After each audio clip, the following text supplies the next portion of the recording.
The first of its kind Wolves USA meetup is rapidly approaching. Join official Wolves USA supporters groups in Houston on the weekend of October 1st for TexFest 2022. It'll be a jam-packed weekend of fun for all ages, centered around the match against West Ham on Saturday at 11:30 a.m. Central. To register for the event and to view the entire weekend itinerary, visit HoustonWolves.com or simply check out the link on the show Twitter page at WLWPod or on Facebook at Whole Lotta Wolves. Come join the pack in Houston.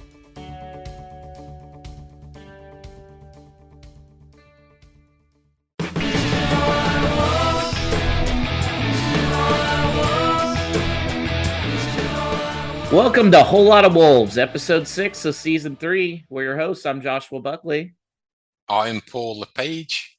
And joining us again from New York is Alex Patakis. How's it going, Alex? Doing well. How are you guys? Oh, pretty good. Pretty good. And feeling better after Wolves finally got off the schneid. Celebrate good times. We scored a goal. Paul's giving me the no on there. So yeah, Wolves win 1-0 over Southampton. Podence scores on a goal that, maybe he was trying to score, maybe not. I don't know. It went in, it counted. Our defense is doing awesome. Paul, what were your thoughts? It's just such a relief to have that look at the table and we're not in the bottom three. Just getting that 3 points is so crucial at the start of the season, just to reassure everyone somewhat. And for me, going back to Saturday's game, it really made me think that those are the types of games that we should be winning. But really, when you're looking against the two teams, they were both pretty evenly matched on the day. And it kind of gave you an indication of where we might actually end up, that those are the types of teams that we're going to be in and around. So we'll take some positives from it. We'll take it as hopefully a step in the right direction, but a measure of where we are in the season. I think it could be a building block, but I'm not getting too carried away that it was all a bunch of positives. I don't think still very much a work in progress. How'd you feel, Alex? I feel similarly to Paul in that I think it's a good step in the right direction. It is just a relief, but and just thinking back about the game, Shea Adams really needed to score, right? Like that was one of the most ridiculous misses I think that you could ever see. And then and he came back again and probably should have scored again. And if you believe in the XG, I mean, they would have won that battle. It's not as if there were shots on target to go around amongst both teams, but it did seem a little bit like this very easily could have been another one of those 1-1 matches that feels like a loss. And there's just such a tremendous, it's actually a credit to them defensively, but such a tremendous amount of pressure on the defense, because it really feels like if they allow a goal, Wolves are not going to get a positive result, like whatsoever, So the fact that they're able to kind of handle that pressure and keep clean sheets and keep a team that is so futile offensively in games is really a credit to them. So I came away from it feeling a little bit lucky, but positive in that if they ever figure out offensively, Wolves will be a really tough team to beat, because defensively, even with rotation at the back with Semedo coming out, they're so sound, man. Let's just turn it into a podcast that talks about how awesome we are defensively. Then we can be pretty much happy all the time, because what a back two pairing that we're thinking about is the centre backs, like the numbers those are putting up. And I thought Kilman was fantastic, and Collins equally. But Kilman's just gone about his start the season really under the radar, but he's just looking phenomenal. And if those have struck up that type of partnership, and Johnny coming back in and being solid, and I saw his numbers shared from how he did, that was a positive as well. So we can look to that definitely, that this start of the season is one area defensively that we've looked really tight in. Yeah, and that's why I always think it's interesting when people talk about Wolves' struggles, they bring up the back four to start off. Well, the back four itself is working great. That's not an issue at all. It's still just, we've got that extra player. Now we have to figure out how to make that work offensively. But I still stand by what I said last week, that I think Collins is going to have to turn out to be the best of all of the signings in this transfer window. I mean, he's just, yeah, him and Kilman are a brick wall back there. And it's exciting to see. Paul, did Podence try to score that goal, or was he trying to set it up for Special K? I think he was looking to square it, and you look at on the slow motion, it's like he chastises himself immediately and then realize actually it's gone in. Yeah. And then I think when he comes and breaks away from the celebration, there's a element of relief, and he may have said something like "phew." It just, his whole mannerism suggested that he didn't entirely mention it. If he did, it would have been a brilliant goal, but he'd probably be too nervous to even attempt it. Could you imagine the furore if he'd have just chipped it back into the keeper's hands? So we'll take it. We'll take it. You know what? It's about time we caught a break. I feel like that's been coming. I mean, but a great move. So yeah. don't get me wrong in terms of apart from the end result, obviously what we all wanted, but the move that got us there in the first place was great. So yeah, Matthias, fantastic, and as Jackie Oatley said on the telecast, he does not like Nunez. He likes Matthias, so we will just, we'll go with that. Matthias. So Matthias had a great assist on the pass going across the face of goal. I mean, he really had a spectacular game, didn't he, Alex? Yeah, I thought he was great once again.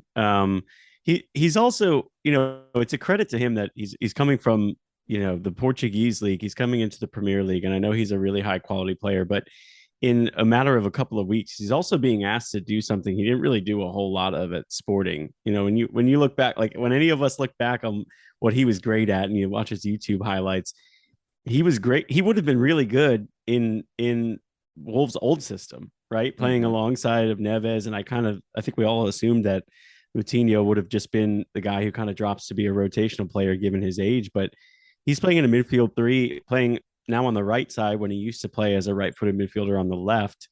And he's bombing forward a lot. And I don't know if that is, I guess what I question, I wonder what you guys think about it, did Lodge want Matthias because he wanted him in that role, or is this just what he has to do because nobody else is generating any type of shot creating actions up front? Because I don't even know that he's playing his best position, and he continues to impress and boss midfields of guys who've been playing in the Premier League for like 6, 7, 8 years.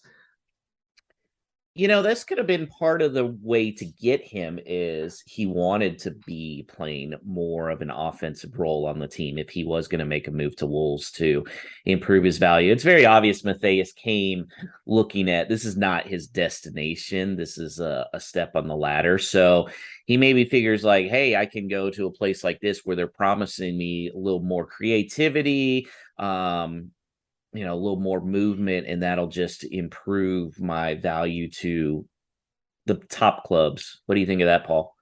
Yeah, I think it's got some merit. But I think with anything and this team as a whole, we're still trying to bed in a number of players and a new formation. So it's going to take a while for the dust to settle. But to some of Alex's point, if he's in this type of groove now, I think it bodes really well that either continues on an upward trajectory or there is a slight position tweak when we've got some flexibility around formation now that may see him bring some qualities that we're not yet seen. If we're talking about him coming back into a more double pivot with Neves and the opportunity to break centrally when he's in a two, I'm not sure we're going to see that just yet. Because it's still an opportunity to have Moutinho getting minutes. Then we've got Traore, Mark II, Traore the second to come in as well. So that adds an element of dynamism to it as well. So I think it's going to take a while for us to really bed in and see what this team and the components of it are really capable of. Well, I know we were super excited to see how Special K was really going to fit in here, our new 6'7" striker.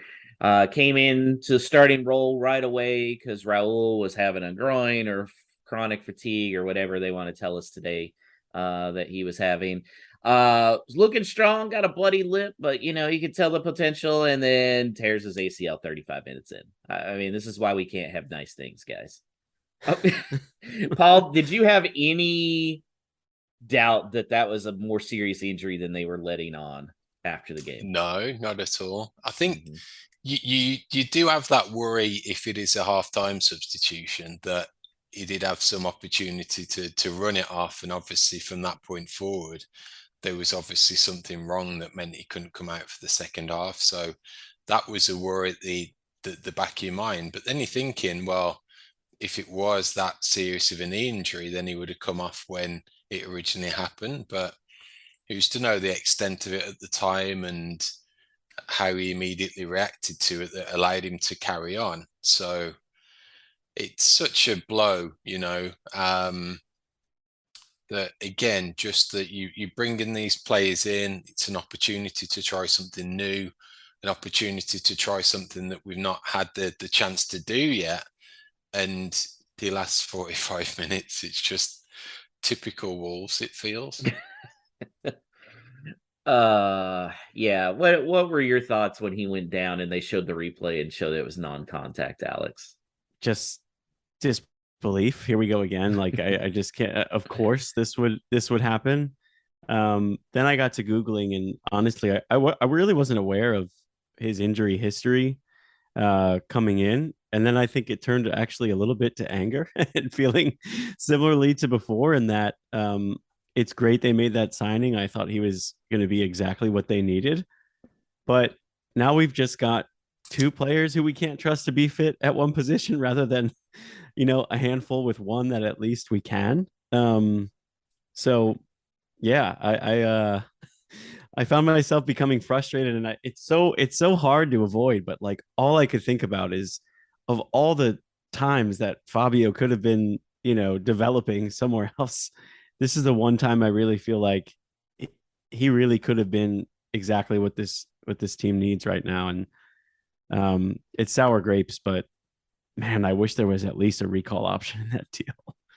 There's an element of that, or if you're going to keep on that track, why they didn't get a second striker in the window as well that was a different profile that could play that lone role. But you're looking at Michy Batshuayi as, if he was available, is the perennial loan signing, that would have been ideal, even if it meant paying a premium to have him sat on the bench. If Sasha had come in and lit it on fire straight away, just having that depth on the bench, especially with that extended bench, the option of 5 subs, I think there's still question marks for me over that particular recruitment when it comes to A, Fabio and his lack of recall, and B, not having the depth of a central forward or a striker.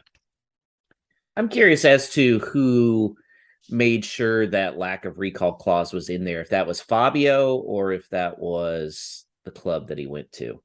Because surely Wolves would have wanted the recall. I mean, they already wanted to extend his contract by 2 years before it, and I think they settled on the one. Yeah, it's disappointing. And then, of course, he scored again yesterday, I think. So, but I will say, even though he does have an injury history, I don't think you can fault the Wolves staff for like missing something with his ACL tear. Knee injuries just happen. They can happen at any point. And I go back to what Dan Southall called him Crouchy for Peter Crouch. And I was like, that's exactly what happened to him. 3 minutes into the World Cup, just collapses with the torn ACL. So it's just one of those things. Some guys have weaker ACLs. Sometimes it's a genetic thing. There was an Alabama quarterback out here that tore both ACLs, and so did his sister as well. And it was just kind of like, it's one of those things. So I do find it, somebody that already had an ACL injury didn't react like he knew he had torn his ACL all the way, which kind of gives me hope that maybe it's not a full reconstruction they have to do, and it's just a severe sprain. I don't know. Have we heard word on that yet, Paul? No, I don't believe so. I think it was more of a examination first to determine the extent, and no one's come out and put a timeline on it yet. So I know he came out on Twitter and said that he was going to be out for months, which that's to be expected either way. But I don't know. I guess the hope is that it's not a full ACL tear. Do we see him again, Alex, if it is a full ACL tear, or does he come back last month or two of the season? I think we don't see him.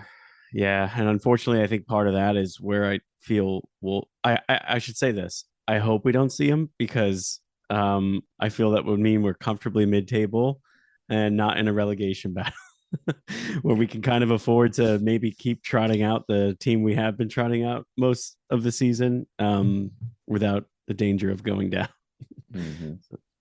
Well, we'll talk about who his replacement is going to be here in a little bit, but talk some more about this game. And Paul, what were your thoughts on Aït-Nouri coming back into the lineup? Do you feel like he did a good job? It definitely seems like he's one of those young kids that takes the kick in the pants pretty seriously.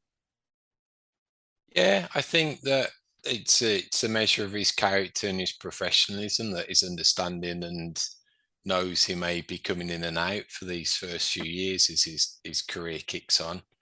But I do think that when we are at home, we do have to be more on the offensive structure, and he does bring that. I'm just waiting for it to really click and to see him potentially strike up a partnership with someone. I'm just waiting for those intricate moves around the box to come off, those quick 1-2s, and he gets in behind the fullback and is able to put a ball across or win a penalty. So again, I'll bring it back potentially to having the team settle and everyone getting their groove somewhat. But it does seem like we've got a benefit at the moment that we've got 3 fullbacks to 2 positions, and it may be a case of balancing some minutes across the 3 of them.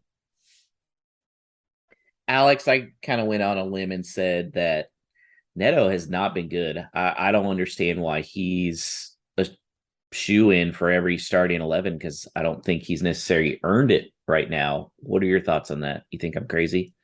No, I don't. I actually think I'm starting to realize we think along similar lines a lot, because I remember you said on the podcast, just based on current form, if Arsenal came along with that money, nobody wants him to go because of the potential. But if you look at his goal involvements or lack thereof recently, and you look at his form, how could you not take that money if it really were offered? I think he needs a break. Like I actually think I think he's just been a shoe in as a starter. But even if he were rested against Liverpool or came off of the bench, I wouldn't necessarily be surprised. I feel like he's lacking for confidence. I mean, he's the one player that I think has been getting off shots that feel like, they might not be from great areas. Sometimes they're from outside of the box, but he's playing off the right. He's oftentimes combining with somebody to get a shot off of his left foot and just screaming it wide of the post or over the bar. And that's where I'm trying to think, like, where does he fit in? Like, is it on the right side of the front 3? And is what Lodge wants him cutting in off the left with an overlapping fullback behind him? And if so, like, those shots are somewhat coming, but they're really not coming off. Like, he's got to do better there. So yeah, I'm to answer your question, I'm fully on board with you right now. I think he's been one of the more, I don't mean to sound too harsh, but one of the more disappointing players so far this season. 100%. Given the expectations, I think, coming in, knowing he was fit, he was with the team longer than other players over the summer. I mean, he came in early and we thought he would hit the ground running. Adama has been better over the same amount of Premier League games over the last couple of years. I'll point that out. I mean, Paul, I was getting a little frustrated, and then I don't know. I think we're just all entranced that, Neto's going to be awesome. He's going to be awesome. And even I see the journalists, like, he got a lot of 7 ratings in that game, and that really blew my mind. I was like, there's no way I would have given him a 7 on that. I mean, he had some really awful decisions with the ball in the final third, and I kind of feel like he's a big part of the issue right now. I think when you have that forward three that you so expectant of, knowing the fact that we don't seem to have that central striker or central forward that's going to be in the 12, 15 goal range this season, we've got to start having those contributions elsewhere. And for me, I think with Neto at the moment, there's something probably up, and I'd probably put it down to, again, an element of finding your right position within the team, following the instructions about how you've been told to play. But then secondly, a confidence thing. And he does seem like a player that does operate a lot on confidence. And that chance in the first half, I was just expecting that net to balls, that he came in, cut inside, perfect opportunity just to put his foot through it. I was expecting the top corner to ripple, and it just kind of daisy cutted across to the opposite side. He completely cut across it. So I think there's an element of that in there, but I'm probably not starting him at the moment either. I'd probably be those forward players as Guedes and Podence at the moment. Paul, when we were watching the Bournemouth snooze fest together on Wednesday, when Guedes was out there, you said, "Well, he's putting in a Trincao type performance." Kind of talk about that a little bit. Yeah, it seems that when, I don't know if it's down to the opponents or the away from home, but I think it's a little early to say that it's a carbon copy, and I don't really think it will be going forwards. I think all it takes for him is to probably have that breakout game, and he could be kind of a streaky player when it comes to form. And if he gets on a rich vein of it, I think that's when we could see the goals come. To that point, sorry, No. I just, you compare him to Trincao. That comparison's been thrown around a lot recently, and I agree. But does it just seem like we just have so many of the same profile of player? It's like I was looking around like before the Costa stuff came out. I was just like thinking of just like old strikers, like who's around. And I'm thinking, I thought of Edison Cavani. He's at Valencia now, and he's filling a role that Geddes probably was. I know they don't play the same position, but Valencia was like, we got to add somebody. We just sold Geddes. Like, who would you actually rather have right now? Someone who brings something a little bit different, who's actually scored a couple Premier League goals in the past couple of years, or someone like Geddes who just seems like a carbon copy of every other dangerous wing player that we have, but the danger results in almost nothing. Like, I don't know. Like, why is that the mold of player we go for, and when is it gonna link up with the player who actually who finishes the job? I guess I'll say this about Guedes. At least he's not afraid to shoot, which is what Trincao ran into at some point. I feel like of all the guys up top right now, Guedes is the one that actually makes the keeper work.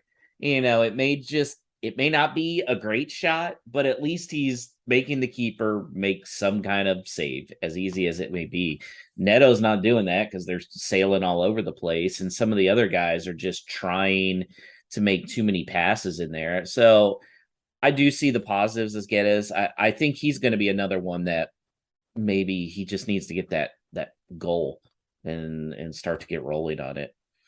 I thought he was good against Newcastle, at least. I mean, I think he won the ball like 2 or 3 times in the defensive third, and he bullied Saint-Maximin off the ball one time. Like, I didn't mean to sound like I'm a Geddes hater, but offensively, I don't feel like he's bringing much more than Trincao brought, but no one else is either, really. Yeah. So I just think it's a shock to these guys coming over to the EPL from the Portugal or the Spanish leagues, that how physical it is. Especially this year, they're not calling crap right now, unless it's a badge check on VAR. That's about it. But yeah. Paul, how lucky was Lodge that there was a second game last week and it wasn't just having to sit with that Bournemouth result for a whole week? It does really change the narrative a ton. That I think we're doing at the moment. We're kind of trying to forget the whole Bournemouth game actually happened. So because it wasn't a great spectacle whatsoever, but I think it just lends itself to it lends itself to the importance of that first victory, however it comes, and trying to look at it as a building block. Personally, I think the Bournemouth game, he was probably on a hiding to nothing in that everyone expected us to win because they just got thumped 9-0. But to go away from home against that type of opponent who's probably going to be ultra defensive in the light of that and changing manager, they would probably have the basic instructions of don't do anything stupid, try and be as tight as possible and see if you can nick something on the break. That had all the elements to me of that when you go away in the FA Cup to that lowly opponent that you're expected to walk all over. And then you say that they probably had that game plan of don't do anything silly, and the one time they did do something silly and Raul got an opportunity on a one-on-one, he fluffed his line. So that was the fine margins that could have easily turned a poor performance results wise into that expected win, and that probably would have papered over a few cracks. But to the original question, I think you probably would have taken 4 points. 6 would have been ideal, but 4, undefeated. Let's look at a positive that we are undefeated since on those back of those the recent results. So we move forward from this point and see what the next 2 have in store.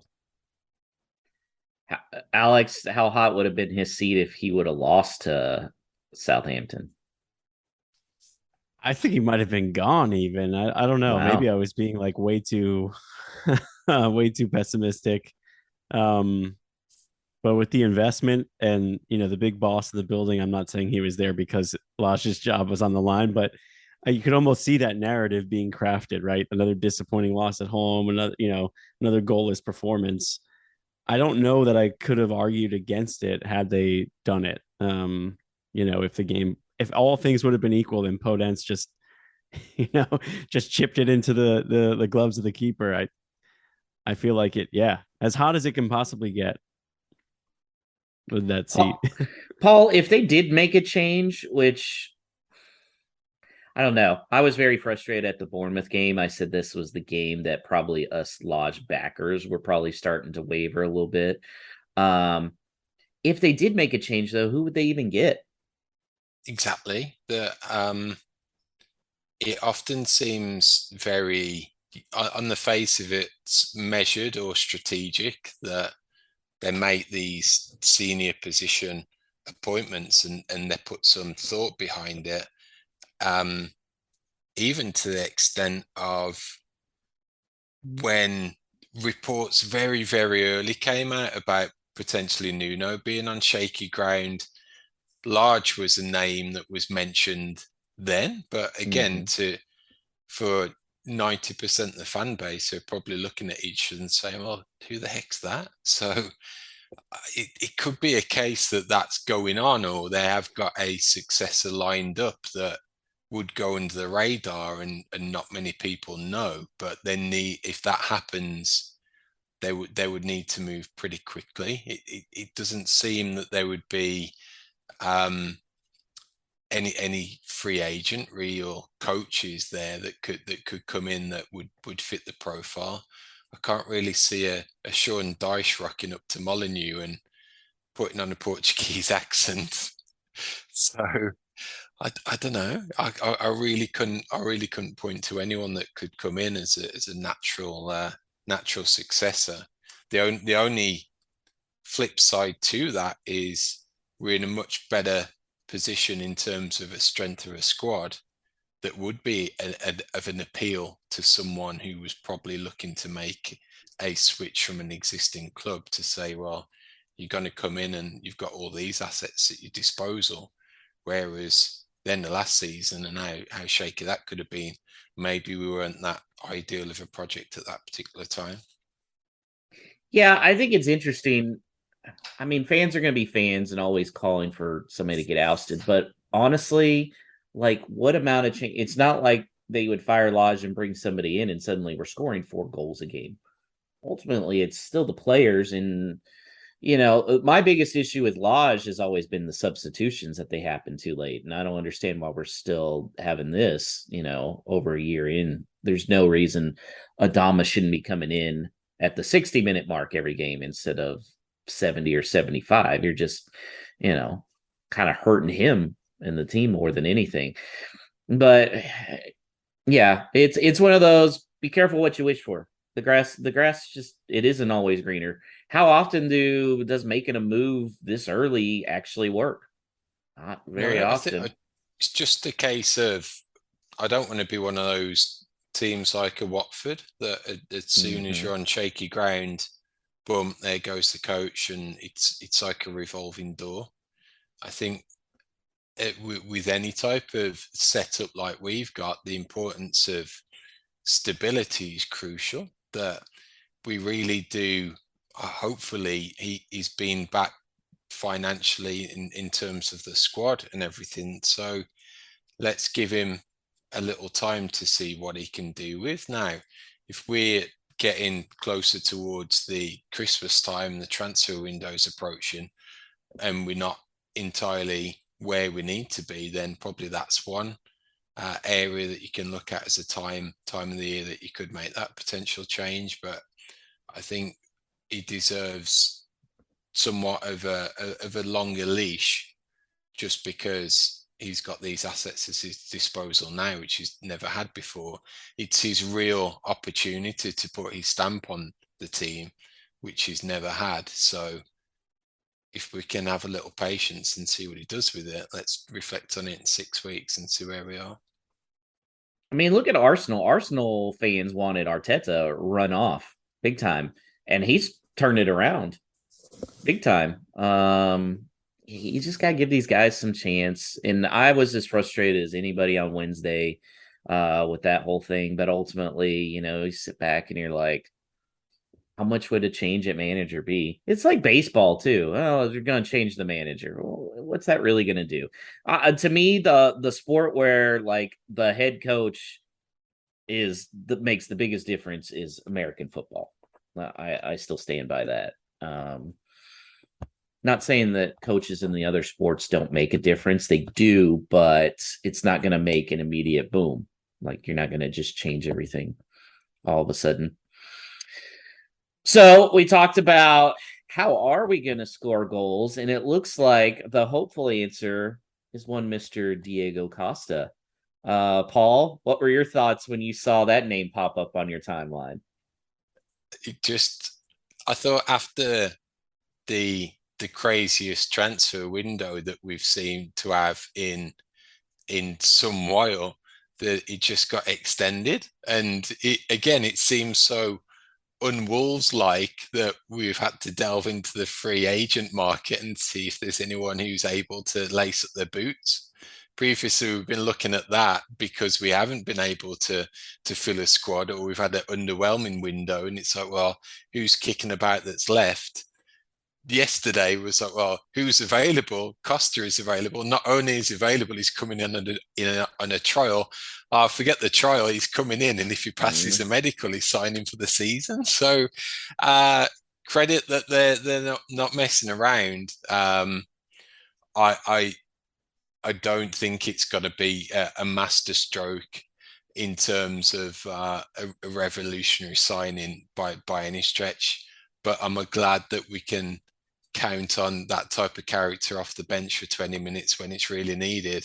I sure am. So again, give it the benefit of the doubt. Let's see how it works out. And at least they've made an attempt to try and rectify the situation, at least.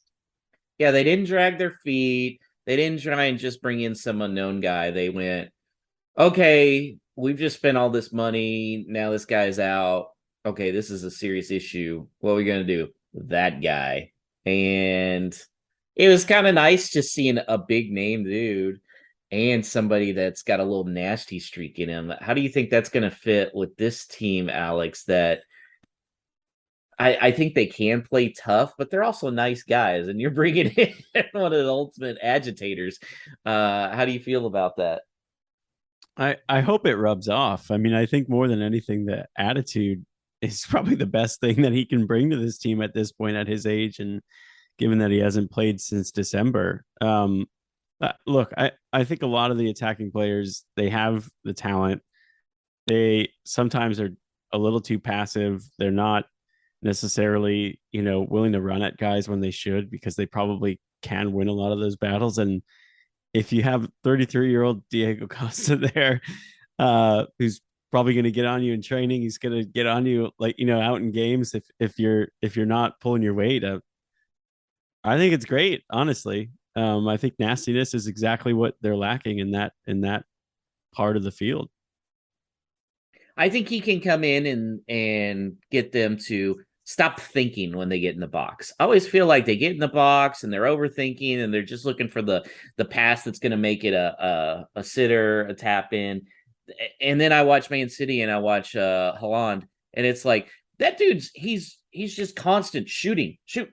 It doesn't even matter. And I feel like that's what the Wolves need, is just that mentality of you're not always going to get the perfect shot, just make the keeper work, make him work. And I think Costa can put that mentality in there. And if he scores, a goal against Liverpool and Man City and helps Wolves get a result there, that could be really, really big for the rest of the season. Overall, guys, I'm very glad this transfer window is over. Thank God. But it was a fantastic one. And I must say, Jeff Shee, I am so sorry. I sat there on Twitter after your Talking Wolves segment and, said you were more concerned about your job than improving the team. And you didn't have money. And you were just, you know what? Honestly, assuming Sasa hadn't been injured, which it is what it is. But what did we come in going, wow, we need a center back. Okay, we got that in Collins. Oh, we need a box-to-box midfielder, Matthias. Okay, we need a striker that can make an impact. Okay, Special K. We need depth. Okay, Boubacar Traore.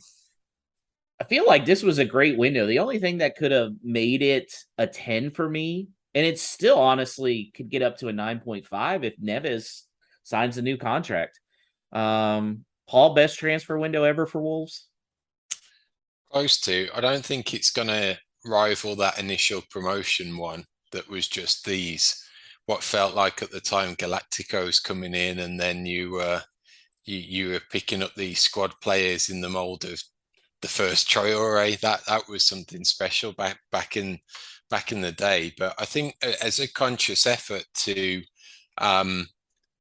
restructure the team and really concentrating on the spine in terms of a proper centre back, 2 additional options for centre midfield now. Again, we did have that fleeting option of a different profile of forward. I think it was really, really solid. Mm-hmm. How about you, Alex? What would you give it out of 10? Yeah, I would go 9.5 for the same reasons. I think Paul was spot on. I think, it's often overlooked because of the contributions we're expecting from them right away, but the spine of the team they've significantly overhauled the age profile, which I think is a huge thing for a team that is going to be self-sustaining, is hopefully not going to be in a relegation battle and has still a teenage going on 20-year-old striker who his best years may still be 4 or 5 years out. So I think Collins, whether it's a stopover or not, Traore, a high potential player, they've got guys really young, really high ceilings, and they've kind of moved on from those players who were edging into their 30s. So I think it really couldn't have been any better. I was not too upset to get rid of Dendoncker and bring in Traore. But that said, Dendoncker, he was great for the club for several years. It is sad seeing a lot of those guys that were on the Europe squad, like about half of them are gone now, of the big contributors, and some of the others like Raul haven't got up to the form that they had back then. So that is the difficult thing when you're rooting for a team, is seeing some of these guys kind of go from such a special squad. But I really like what they did, and they played FFP masterfully with that sell of Gibbs White. I mean, that funded so many of the moves, but you can also say they weren't necessarily a sell to buy club because they had a bunch of money that they ponied up like right away. Now, according to FFP, it's going to be stretched out, but for right now. So, Paul, this brings up my question. We had kind of like heard some rumblings that the Chinese government had met with Fosun and like, look, you are a big part of the optics for the Chinese in England. You need to be making sure this is a successful thing and don't get cheap. It made sense to me because apparently after that, that was when money started being paid. It kind of goes along with the Chinese. The Chinese always want to be number one. Like they never want to be looked to be fools, and being on such a big stage and being like, oh, the cheap Chinese owners, that's a bad look. Paul, do you think like that legit happened? Because I'm 100% convinced now that that actually did happen. I think when you start putting the pieces together, even to the extent of Gao's profile, that he started showing up, and not necessarily just at games, it was meetings and embassy visits and all of this stuff. I think you just took it that the temperature has been turned up, but probably across the organization and its different entities. So we as the club are a high profile aspect of that, but I think it's probably a reflection of those types of guidelines that they've got to follow as an organization in terms of profile and status and visibility, that we've had some backing based on those geopolitical influences.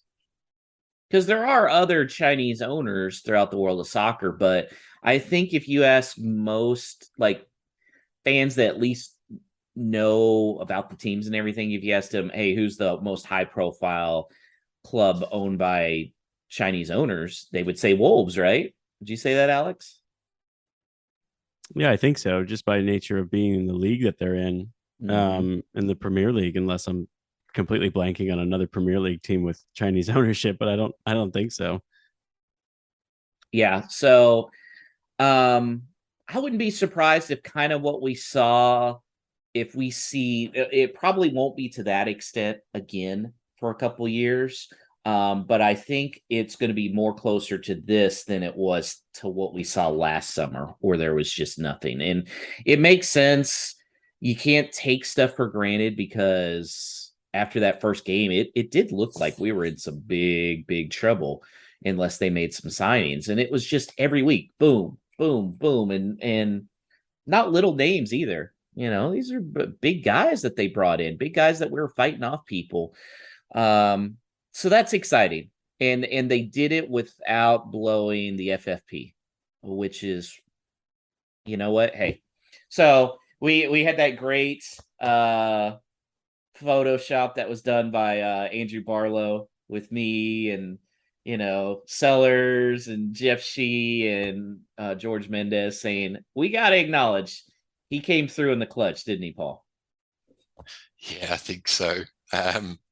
You know, did he just get that green light to let George move all those pieces, or was it down to Jeff's strategic plays across the club in terms of potentially Collins being an unearthed gem that they've picked up, or is there some real nous that they've done in the scouting department? What I did like is that it wasn't just a Mendes whitewash, that we have had these profiles of players come in that don't fit the normal stereotype, and you see on forums and stuff like that, well, they should look to the German market more. It's equal parallels to the EPL in terms of how they set up. Well, they did do and brought a player in. Or you should look to France because you get some value in France. Look at the players that come through from over the channel. They look to France as well. So again, as a rounded body of work of the window, yeah, I think it's obviously we don't know what goes on behind the scenes, and there's a ton of speculation. But it would be nice to believe that this is a part of a grander plan, and there is a team in place when it comes to unearthing talent that can pick a few gems and really make a difference. So I'd like to hope We stopped complaining about the transfer window now. Some people on Facebook. It's enough complaining. We got a lot of good things to be happy about right now. Who do you want to sign in December, Paul, or January, Paul? No, I'm just kidding. I don't mean it. Well, I think that's where you're going to see even the talk of over the summer, oh, they've gone on these jollies to South America. What have they gone there for if they're not going to sign these players? I could probably see the December window seeing some of those as incoming, that it would be the end of their season. There's probably deals in place for those types of youngsters that can come in after they finish their domestic seasons, after the dust settles of the World Cup and what goes on with that. So I think we could probably see a more active winter window than we have seen, but not necessarily with players that are going to come in and challenge for a starting berth in the first 11. I could see the squad increase by those younger type of profile players. If we're bringing in a starting 11 guy and it's not to replace somebody like Neto who just got bought, then we're in some trouble. So hopefully not. I look forward to going, a little while without having to talk about transfer rumors for a little bit. It was nice. Next year, let's just get it during the summer, guys. That's my big complaint. Come on, Jeff. You've shown you can do it. You've shown you can close the deals. Now just do it a little bit earlier, please.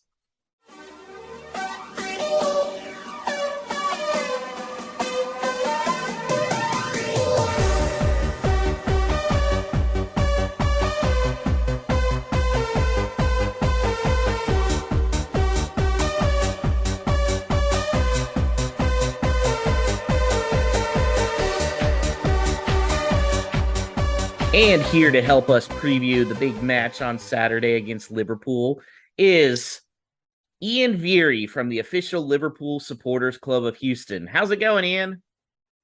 I'm doing well, thanks, Joshua. How are you? Oh, not too bad. So, Ian, as fans of a team who struggle to score 9 goals in a season, can you tell us what it's like when your team scores 9 in one game? Oh, that was... For 88 minutes, that was absolutely pure footballing wonderment from the second minute for the rest of the game. It was just incredible. I mean, Charity Shield, Liverpool looked good. The first couple of games, we looked really, really, really shaky. And that just got our mojo back, I think. We just, like everything they tried, I think Firmino glues the front three together, even though with Mane missing. We're struggling a little bit up front with Luis because he's still not up to speed. But Firmino makes a big difference when he plays, I think. And the 9 goals, oh my goodness, was amazing. Ian, I wanted to talk a little bit about Liverpool's midfield, and if you think, as currently constructed, is it enough to keep you guys in a title race with City? And when you look over at Wolves midfield, I know there was some interest in a couple of our midfielders as well. Can you say that Wolves actually have the better of the two midfields? It's weird for us as Wolves fans to say that there's a portion of our squad that might actually be better than a club like Liverpool. Well, I think if we talk about upright midfielders, that is in people we could actually put on the field. I think there is actually an argument for you guys, to be totally honest. I think you have some really decent midfielders. And I like one of the guys I've always really liked. He's tiny, but he's so effective. Is Podence, and it was really interesting to see him turn up at the weekend and ping a goal in for you guys as well. Which, we just talked about, is a little bit of a struggle. I think Harvey Elliott has come good this year for sure. When we didn't play Fabinho in the first game or so, that really was a surprise for me. I think we definitely have to have him. Hendo, I think, is a huge loss because for me, Liverpool play, and actually England actually also play better when Henderson's on the field, if you look at the way they both play. So we're really, really light and thin, and Carvalho going down as well was definitely not good for us for this weekend. So it's going to be really interesting to see. I liked the sort of 1 holding and 2 attacking to sort of attack with 5 and defend with 5. I thought that was a good kind of little shift that Klopp did against Everton at the weekend, but injuries are absolutely killing our midfield. And I'd say, you guys, I like Martinho and Neves as well, to be honest. I mean, we could probably pick them up in the transfer window. I'm throwing him the bird. No, nobody picking up anybody from the transfer window. Transfer window's over. It's closed, yeah. I mean, we got Mello from Juve. I think he actually may be okay. I think we have to get Bellingham in January. I think we have to get him. I think it's another Cater deal. I think the deal has already been done, but they can't actually officially announce it yet. Kind of like what we did with Carvalho and Fulham. So it's going to be interesting, but we definitely need a young box-to-box midfielder, which we do not have right now that's consistent. Hey, we got one now. You can stay away, Armatheus. So who do we really need to be looking out for on Saturday if you're talking informed players? I mean, obviously Salah.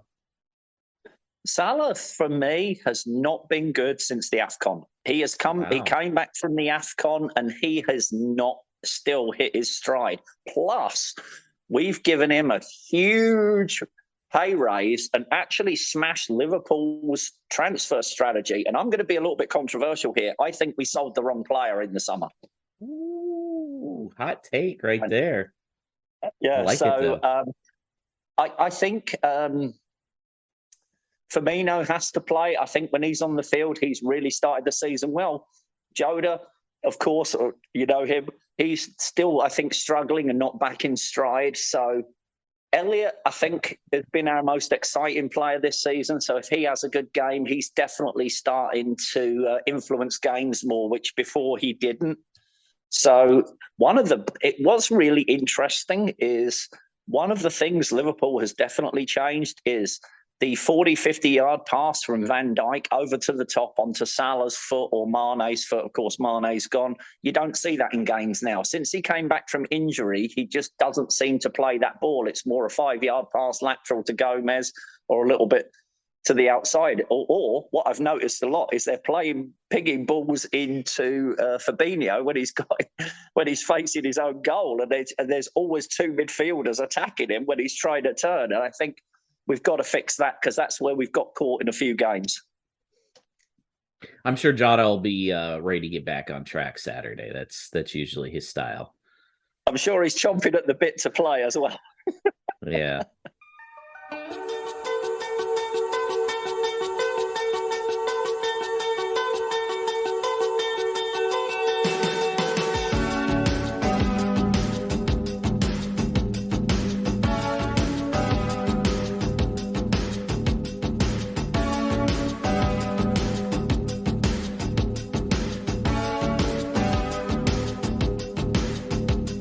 Well, guys, 9 a.m. Central, 10 Eastern on Saturday. Wolves playing Liverpool.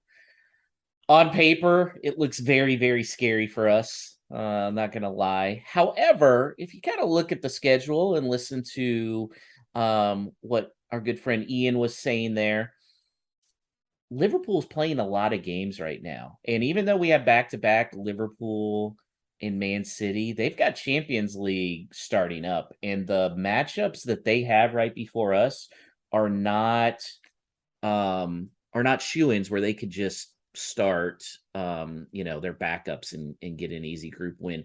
Do you think the schedule, Paul, is going to help us out some?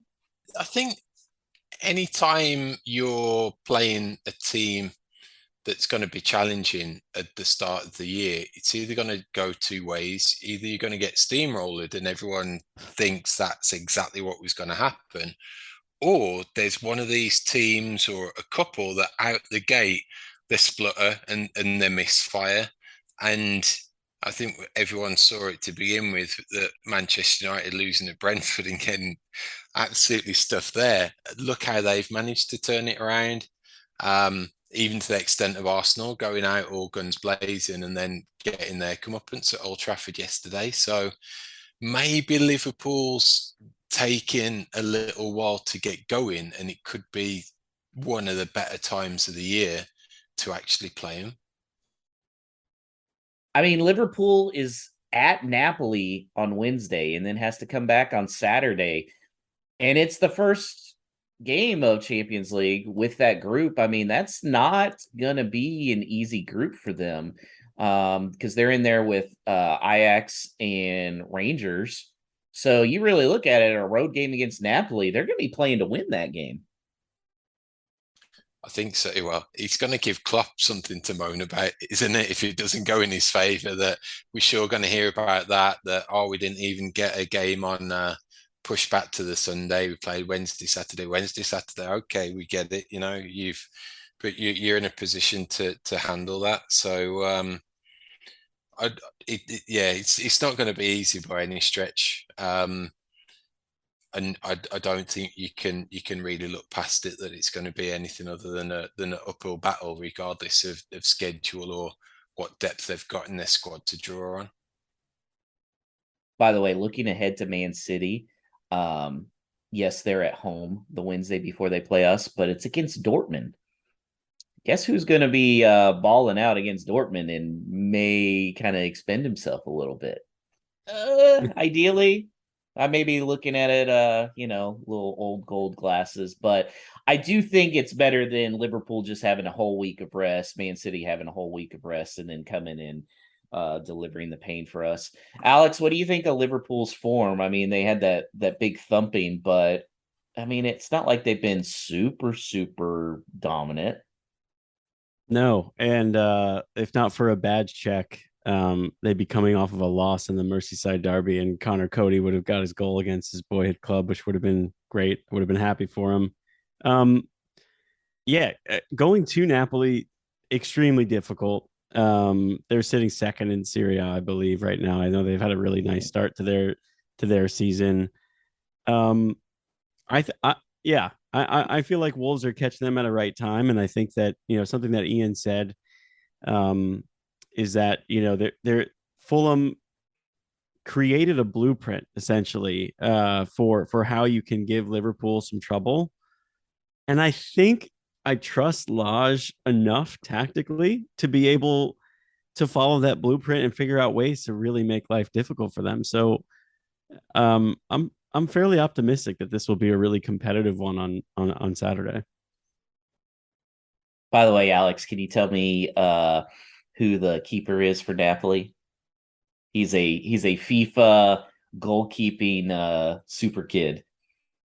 Oh, I actually don't know because I don't know this one. Alex Merritt. Alex Merritt. Oh yeah, nice. Man, nice. you get that kid, and he's like a 92 after a few years. Always a plus. Always a plus. So yeah, I mean, I feel pretty good. Ultimately, it is Liverpool. It is at Anfield. I don't think we're as dead in the water the next two games as we think we are. I mean, obviously the goal issue is still a problem. So what do you think lineup wise, Paul? You think the lineup's the same except Raul if he's healthy in there? Yeah. I think it's got to be more of the 4-3-3 rather than the 4-2-3-1. I think if it may be a case that it's more Neves and Moutinho trying to do the dirty work in the centre of the park and maybe giving Mateus that more license to go box to box a little bit. I think when it was mentioned about potential Achilles heels of Liverpool, we might not necessarily have that in our skill set. That's not what we're known for, really. So I'm a little worried that if we don't set up right, if we don't set up compact, if he's not really on it in terms of executing it tactically, we could struggle. I saw a good team prediction. I don't see it quite happening, but at least it was nice to see the flexibility that you could actually switch to a 4-4-2, which would allow you to bring Semedo in at right back, play Mateus right midfield, but having Semedo provide the width, Mateus come inside. Left wing, it was off Twitter. I'll have to dig out who it was. He went without Nuri, so it was Johnny and out Nuri, combining down the left-hand side, which allows you to potentially play 2 up top, 1 in a 10 and 1 more out and out that's potential to hit a team on the break. I think that's too much of a sweeping change for what they've tried to implement so far this season. But at the very least, it's nice that you've got that flexibility to think of that along those lines rather than having that rigid 5 at the back that we've been conditioned into. Adama likes playing against the big name teams, and he's given Liverpool fits before. Would you start him over Neto, Alex? I think I would, yeah, because one, I think Neto needs a break as we discussed, and two, one thing that I think will be a little bit different about this game, and actually maybe brings me a little bit of hope in Wolves creating chances, is Lage has been pretty successful in implementing this new style of play that they want to at least have more possession of the ball. I think Liverpool, by nature of who they are, will probably have more of the ball. That's not necessarily a bad thing for Wolves. And I think starting Adama in a situation where you can, again, just try to go back to being dangerous on the counter makes a little bit more sense. So I wouldn't be mad to see him start, whether it's, I think it should be for Neto, but Neto could also be very dangerous on the counter attack. If it's a pairing of Neto and Adama on the wings, I'm fine with that too. I just think giving Neto a little bit of a break and then bringing him off on in a sub role, I'd like to see it. I'd like to see if maybe that helps get his confidence a little bit up, because then he can just worry. I'd say the last 30 minutes, but let's be honest, the last 18 minutes of the game, Neto can try and make an impact. So here are the standings thus far. Alex, you're in first place with 8 points in the prediction standings. Our guests are also tied with 8 points, thanks to Aaron's 1-0 prediction of Wolves over on Saturday. And then I have 7, and Paul, you've got 4 points. So you're pulling in a me performance from last year thus far. So Paul, I'm just waiting for the new players to settle in, and I'll think of the excuses as the weeks go by. So Paul, I will let you start out then. What is your prediction for Wolves versus Liverpool? I'm kind of back. Excellent start to the season defensively. I'm going to go 0-0. Wow. I like it. Alex, how about you? I will go 1-1, and I think young Harvey Elliott and Carvalho, if he's healthy enough, will have a nice lesson on midfield play from Neves and Moutinho, the old vets. I think they keep us in it. We get an early goal, Liverpool get one back, and everybody goes happy in the end to escape without a thrashing. Now you're making me be the bad guy, aren't I? I'm going to say 1-0 Liverpool, but it's going to be late, I think. And I think Jota's going to do something that pisses us off. That's my prediction. He's not yet to really do something, has he? That it feels like. It feels like it's coming. It feels like we're owed at least somehow. But Liverpool's just one of the teams that it doesn't seem like, apart from that cup game, that we've never really done anything against, and we've not really got those wins. And I'd love them to be a scalp that we could say, oh, we beat Liverpool, especially at Anfield. Yeah, that would be nice. That would be nice. All right, Alex, do we have any no stupid questions this week? Yes, we got a number of good ones. All of them this week coming in on Twitter at WLWpod. First up, Tony Manobly says, who will be the 3 teams to go down this year, and why? Will it be Leicester, Leeds, and Bournemouth? I don't think Leeds is going down. I think Leeds is going to stay up. And that may just be the American in me kind of rooting for some of their guys. But I do think Leicester's in trouble. I really do. So I would say Leicester, Bournemouth, and you want to talk about us having troubles getting guys on the same page. Nottingham Forest, I don't know. I mean, that was too many changes. I think they may be the ones that get bumped down. Paul? It's a struggle to disagree with any of those, really. but there always seems to be that one potentially surprise team that gets dragged into it that you're not necessarily expecting. So that could well be Leicester if they aren't pulling the trigger on Rodgers, and they're probably thinking about someone that could come in and steady that ship. Yeah, there's no real out and out dead certs, I don't think. Probably Bournemouth's in there. But the other two, kind of tricky to tell at the moment. Yeah, I agree with you guys. I don't think Everton is safe either. Yeah, Everton. yeah. I was going to say Everton and Villa both.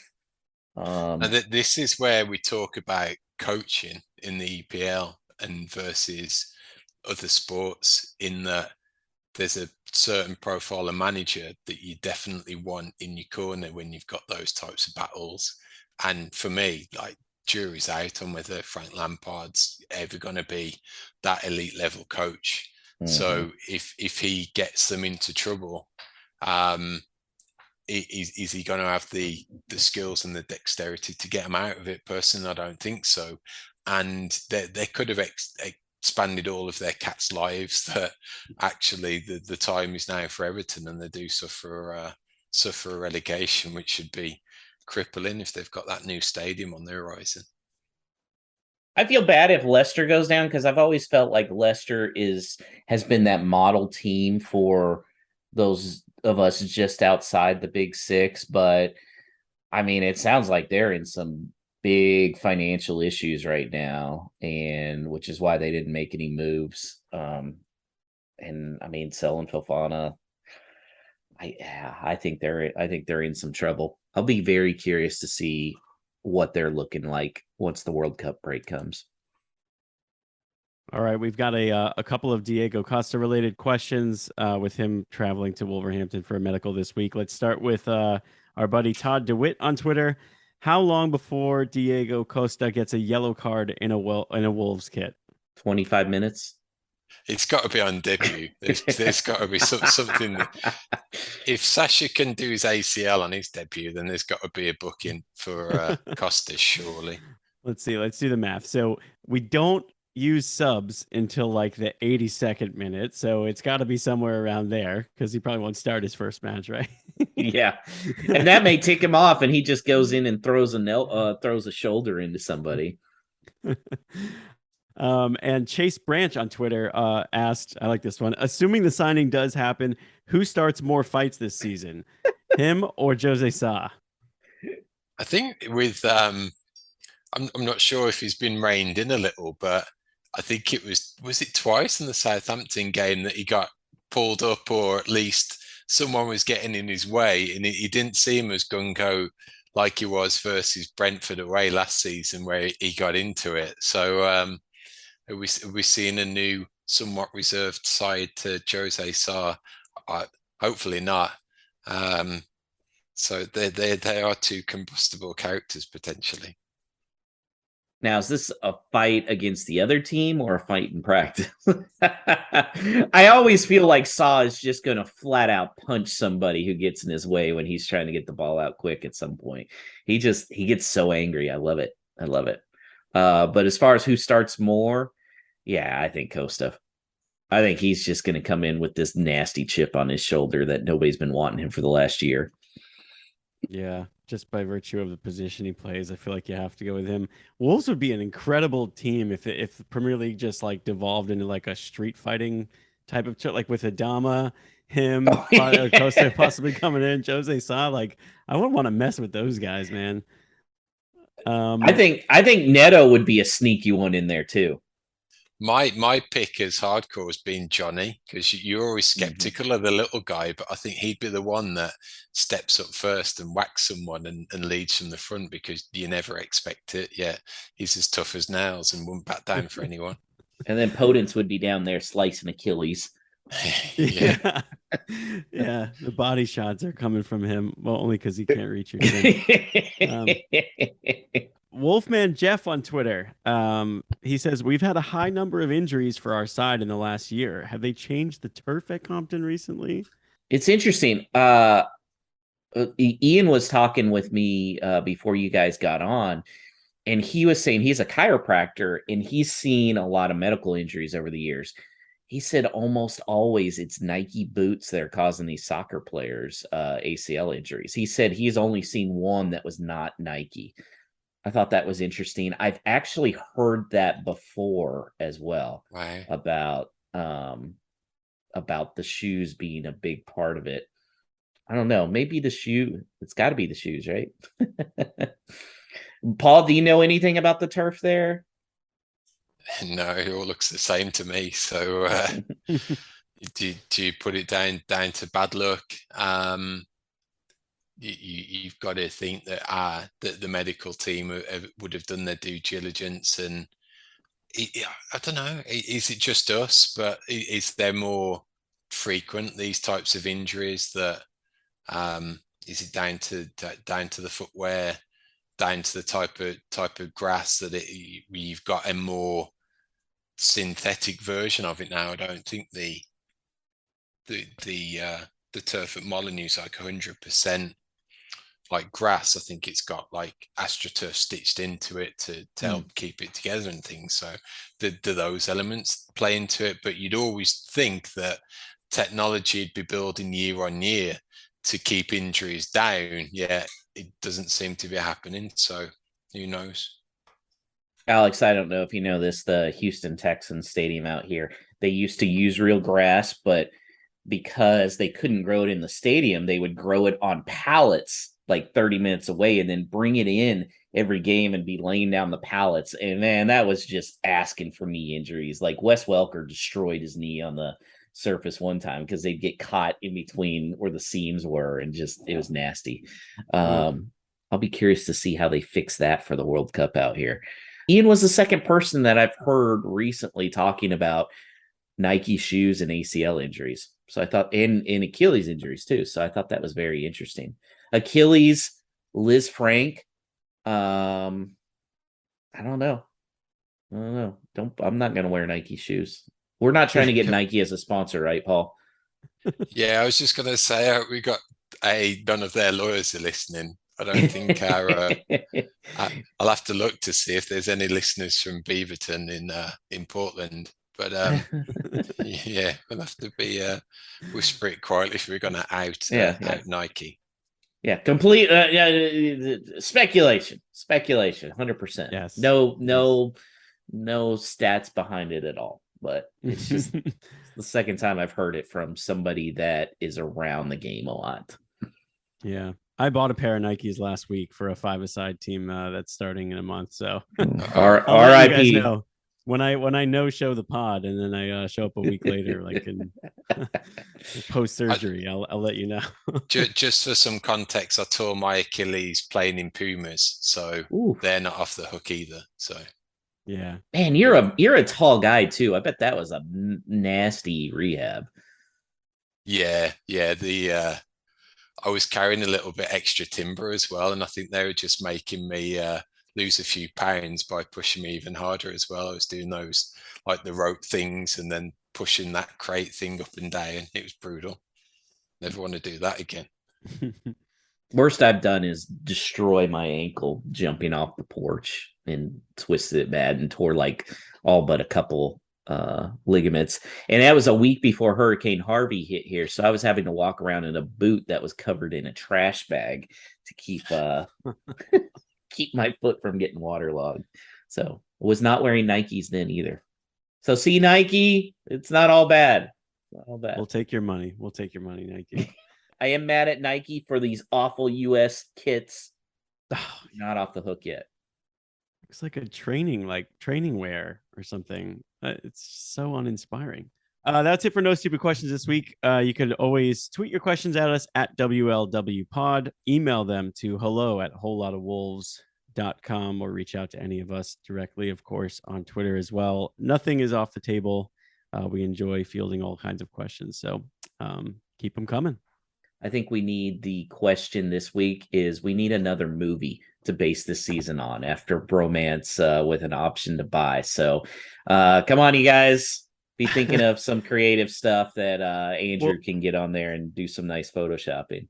we could just do a part 2, like some of those series where like the actor changes like midway through a series. Like Geddes is just he's playing Trincao, but they changed the actor because like some contractual thing. It could just be that. Costa's got an element of Bond villain in him potentially. So Oh yeah. yeah, hopefully that's combustible externally rather than internally. So yeah, there could be a few moving parts to think about. I trust our listeners. Paul, is there any update on TexFest? TexFest is all systems go, everyone. So do head over to houstonwolves.com to check out the itinerary. If you need ideas of places to stay, if you're looking to coming into town, then do reach out. We've got an idea already of where some of the groups that are traveling from out of state are staying. So if we were all in and around the same type of spots, then that would help on the day itself. But very much looking forward to it. We're anticipating really good numbers by those that have filled out the itinerary form and have RSVP'd. So it's getting closer and it's getting exciting.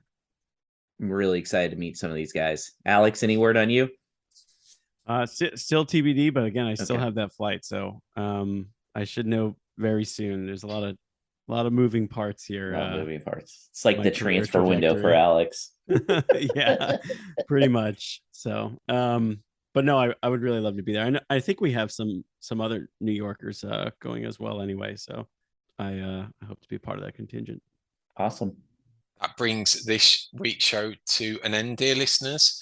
Same time, same place next week, where we will break down everything that happens at Anfield on Saturday morning, and then look forward to that tricky little home game against Man City the following week. So in the meantime, we can't really give any influence to Jeff anymore on signings, but potential free agents could see something happen this week. So whatever happens, we'll ride it out, and we'll be here next week to see what happens. So in the meantime, up the Wolves.